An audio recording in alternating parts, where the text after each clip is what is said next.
Christophe Dugarry, France's original Olivier Giroud.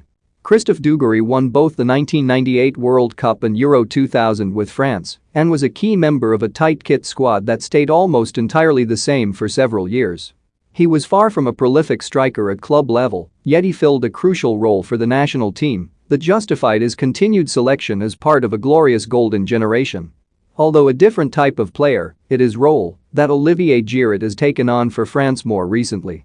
Primarily remembered in England for a short but sweet spell at Birmingham in the twilight of his career that makes him a cult hero at the club to this day, Dugarry rose to prominence in France with Bordeaux in the early 1990s.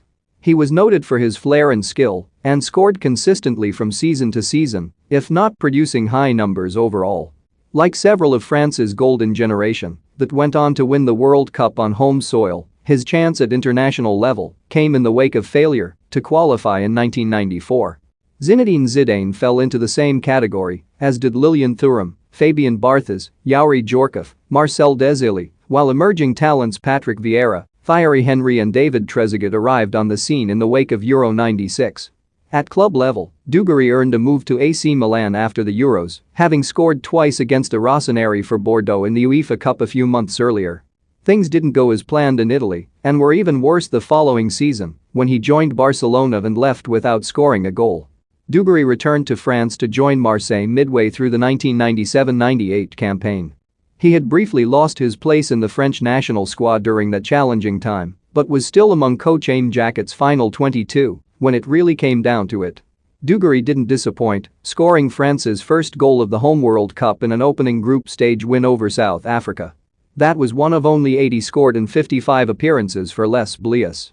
He didn't feature much for the rest of the tournament but was afforded a little under half an hour in the final against Brazil as France cruised to victory and lifted the World Cup trophy for the first time.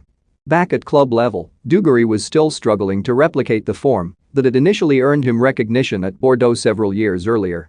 He underwhelmed in his only full season at Marseille in 1998-99 and secured a return to Bordeaux a few months into the 1999-00 campaign.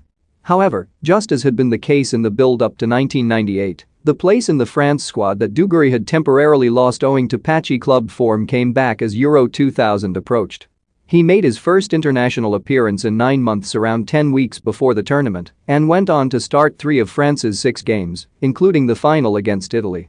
Dugarry was never able to fully recapture his pre-1996 club form for the remainder of his career. But his role as a tournament must for France never abated.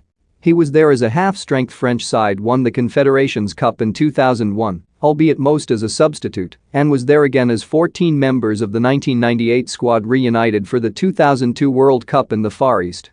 In the months leading up the 2002 finals, Dugarry only scored once in 18 league appearances for Bordeaux and was chosen ahead of other French forwards in better form, featuring in all 3 group games of what descended into a disastrous tournament for the aging champions. His cult spell at Birmingham came later, but even that was relatively short-lived in its success, with goals while on loan earning him a permanent contract and performances petering out. Yet despite an ultimately underwhelming club career, 55 appearances for France during the